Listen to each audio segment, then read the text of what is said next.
Batman and Joker creator Bob Kane is a supervillain. For decades, he stole credit from his Dark Knight co-creator Bill Finger and denied another artist's involvement in the creation of Joker. This animated documentary series will show you how the Joker and Batman were created and why, for the best part of a century, one man took all the credit for them and their world. First up is the Joker. Chapter 1: Joker's Makers. The Joker is the greatest villain of all time. He is iconic. You can call me Joker. Downright hilarious. I'm crazy enough to take on Batman, but the IRS? No, thank you. Absolutely sadistic. Wanna know how I got these scars? And of course, there's that trademark laugh.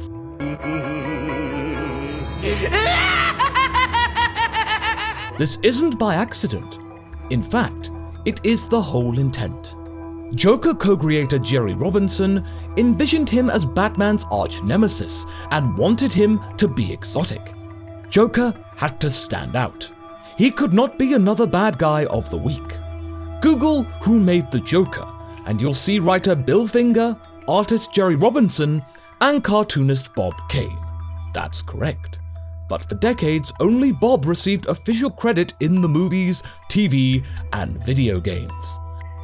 But before we go any further, we should mention that a lot of what follows is known thanks to the efforts of author Mark Tyler Nobleman. He dove deep and was essential in bringing Bill Finger and Bob Kane's story to the public's attention. We've included links to his blog, book, and documentary below. Chapter 2: When Bob Met Jerry.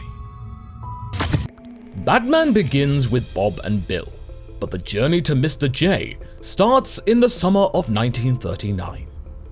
Then, 17-year-old Jerry Robinson had just graduated high school. The New Jersey artist was going to Syracuse University that autumn. But one fateful day that summer, Jerry was visiting a mountain resort. By chance, he was wearing his painter's coat, a jacket covered with his own artwork. Someone took notice of his cartoons and asked him, "Hey, who drew that stuff?" It was none other than Bob Kane, the Batman guy everyone was talking about. The two quickly hit it off, and Kane told him, "It's a shame you're going to Syracuse, or you could join the Batman team." Their offices were in New York. Jerry didn't go to Syracuse that autumn. He transferred instead to Columbia and moved to the Big Apple.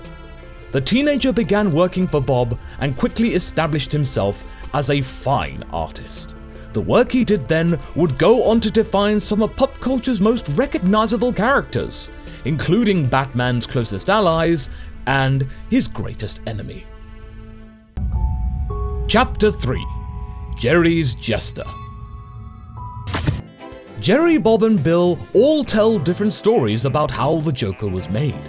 Jerry says he wanted to make an everlasting character and not another disposable villain. He wanted someone to eternally test Batman, an evil clown-like foe. Jerry said the name The Joker came to him after he looked at a deck of playing cards on his desk. Next, Jerry says he called Bill up and told him about the idea, then gave him sketches of the playing card and the character. Jerry says Bill wasn't sure and gave him an image of the man who laughs. What most agree is that the Joker's look was inspired by the main character from the 1928 film The Man Who Laughs. This film featured Conrad Veidt as the character Gwynplaine, whose face was permanently disfigured with a smile. His resemblance to the Joker is uncanny. Most also agree that Jerry sketched the iconic Joker playing card.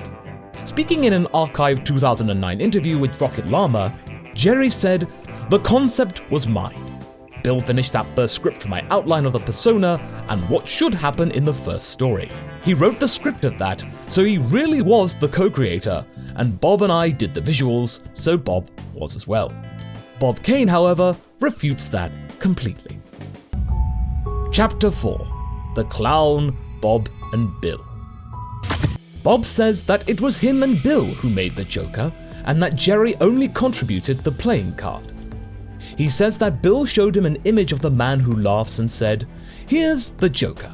Speaking on Jerry's assertions that he made the character, Bob said Jerry Robinson had absolutely nothing to do with it, but he'll always say he created it till he dies. Finger, speaking in 1966, said Jerry or Bob conceptualized the character. He couldn't remember who. Finger said Kane sketched it and that he gave him the man who laughs photo. Next, Finger said Kane worked on the face, made him look a little clown-like, which accounted for his white face, red lips, green hair, and that was the Joker.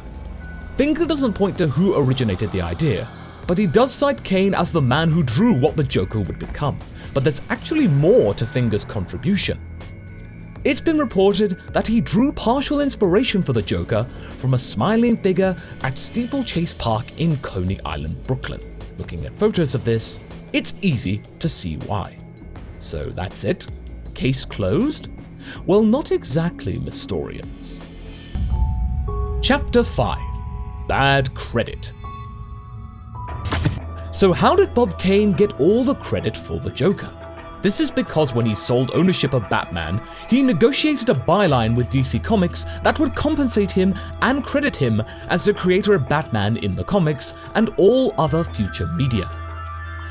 All his life, Jerry spoke publicly about his involvement in the character's creation. In addition to Joker, Jerry also claims credit as the co-creator of Batman's sidekick, Robin. And despite his groundbreaking works in comics, he was only involved with them for a few short years. Jerry went on to become a renowned artist and illustrator in his own right, developing a wonderful career. He even returned to DC in 2007 as a creative consultant, but as far as we can tell, was never officially acknowledged for his work on the Joker like Bob Kane was. Bill Finger only started getting recognition in 2015. Who exactly made the Joker remains a source of dispute among comic book fans to this day, but most experts credit Jerry and Bill with making the comic's first villain.